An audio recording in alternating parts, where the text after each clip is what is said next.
Right now at 6, small town issues funded by big name donors. We have seen really tremendous increases in the contributions made to school boards. As students stand up for their education. Education over politics! Education over politics! Changes are discussed to limit outside influence. Restore some faith in the process that, that candidates aren't being bought. Stolen car victims are feeling re-victimized after their cars are found. It's not our fault. I mean, somebody steals it and then you got to pay for it. It doesn't make sense. Contact Denver 7 exposes the problem and what's being done to solve it. The tow company, you have to legally keep my vehicle. I have no claim to it. I have no defense.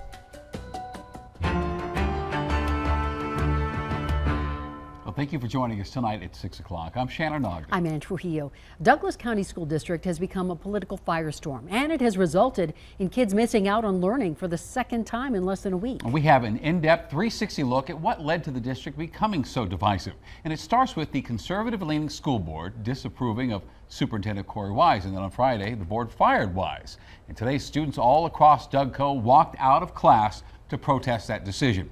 Today, board member David Ray announced Special Education Services Director Sid Rundle resigned as well. Air Tracker 7 flew over protests at Highlands Ranch High School, Mountain Vista, Rock Canyon, and Thunder Ridge. And the students' main message here for the district to choose education over politics. We are not going to stand for injustice, discrimination, and abuse of powerful posts. We are students, and this is our schools. We should have a say in what happens. And now let's go behind the curtain for a look at why school boards have become so contentious. Well, for years, outside money has filtered into these local races. And a bill actually making its way through the state legislature right now would limit how much money these races would receive. Denver 7 political reporter Megan Lopez explains what the bill aims to do and the arguments for and against it.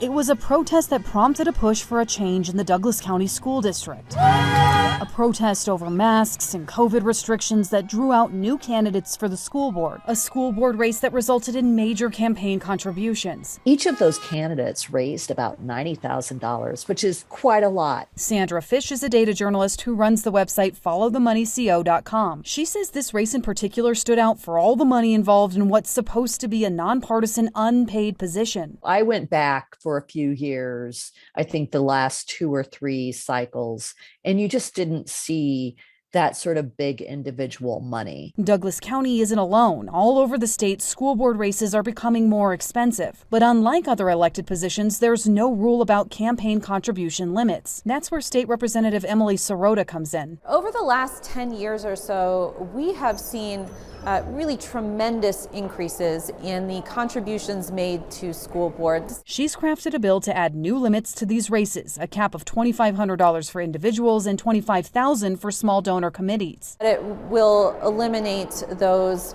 really outlandish contributions that make everybody's eyebrows raise. During its first committee test last week, campaign limits are appropriate for school board elections. Current Douglas County School Board member Susan Meek testified in favor of the bill. Wealthy donors create an environment where everyday citizens just cannot compete. So did former school board member Kevin Leong, who was outraised by more than $60,000 before losing his race. You wonder whether these newly elected people feel obligated to serve the interests of the financial backer rather than in interest of our students. The bill passed committee, but not before critics like Republican Representative Patrick Neville raised concerns about the potential consequences, telling Denver 7 in a statement, quote, "This bill will only place limits on the average citizen and encourage more dark money. In past years, unions and other special interests have spent over $400,000 in Douglas County alone. We've also had candidates loan themselves the likes of $20,000. This bill doesn't prohibit those activities." The bill is now awaiting its next committee hearing. Megan Lopez, Denver 7. And state lawmakers passed a similar campaign contribution limit bill for county elections in 2019. And if passed, the cap for the school board races would still be much higher than for state lawmakers. And having so much outside influence sometimes means having priorities that don't typically line up with a school board.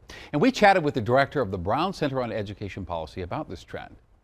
When you do get these national politics that penetrate school board meetings, you start to see really like people pulling in directions that they have not pulled before, and maybe trying moves that feel extreme and outside of what we've seen before in school boards, which in some places have actually been pretty cordial, well-functioning bodies.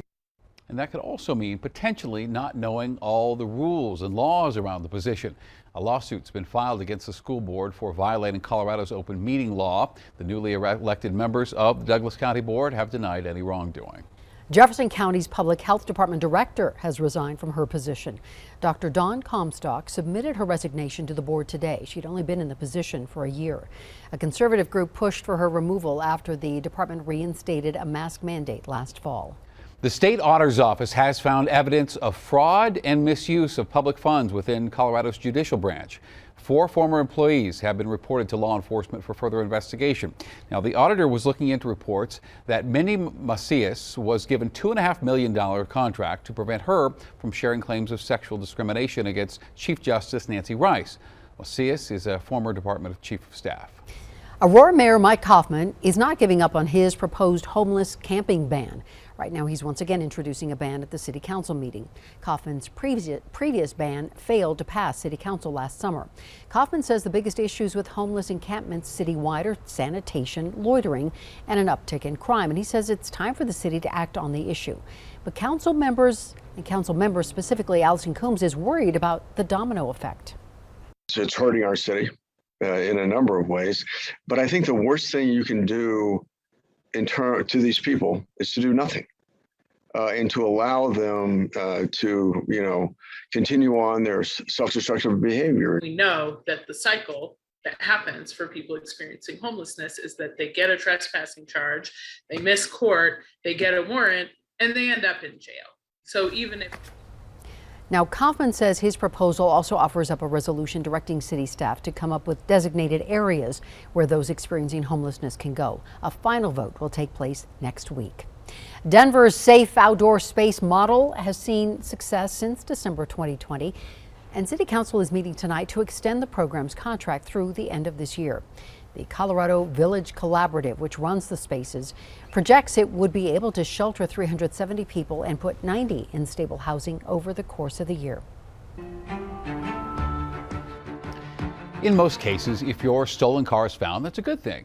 But Contact Denver 7 repeatedly hears from crime victims who had to pay hundreds to impound lots just to get their stolen cars back. Denver 7's Jacqueline Allen is asking Colorado lawmakers some tough questions tonight.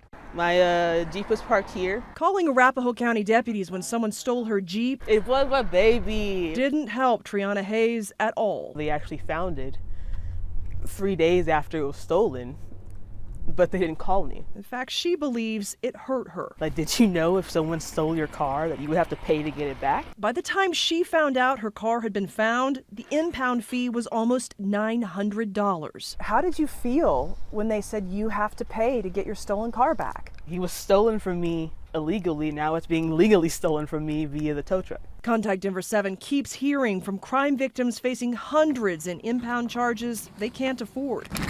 Alan Chubb is a Commerce City small business owner whose box truck was stolen and recovered last month and is still in impound. It's not our fault. I mean, somebody steals it and then you got to pay for it. It doesn't make sense. The victims, they don't have a lobby group. State Representative Tom Sullivan has previously proposed a statewide crime victims impound fund, like some other states have. COVID killed the first effort. Money is killing the next. Why not put some legislation forward to try to create some sort of fund? If something costs money, you have to find out how to pay for it. He says that's not happening this session, so the solution must come from somewhere else. Or we would need some kind of philanthropic group who says, I'm tired of this. Because in the meantime, you've got people suffering. People like Triana, who couldn't pay the impound lot and was forced to give up her Jeep. Shouldn't be like that. She reached out to Contact Denver 7 to expose a system set up to re-victimize victims. There was really no point in filing the police report. It would have been better to put up flyers. Like, hey, have you seen my vehicle? For Contact Denver 7. They'd rely on a system in place that doesn't help the victim. I'm Jacqueline Allen. Wow. And we can only tell these stories if you reach out for help. And you can do so by calling the number on your screen or emailing contact7@thedenverchannel.com. Aurora is opening 2 new magnet schools this fall in honor of prominent Black Coloradans. Today we learned a little more about both schools. One is the Clara Brown Entrepreneurial Academy, named after a freed slave who was one of the first Black settlers in Colorado and an entrepreneur.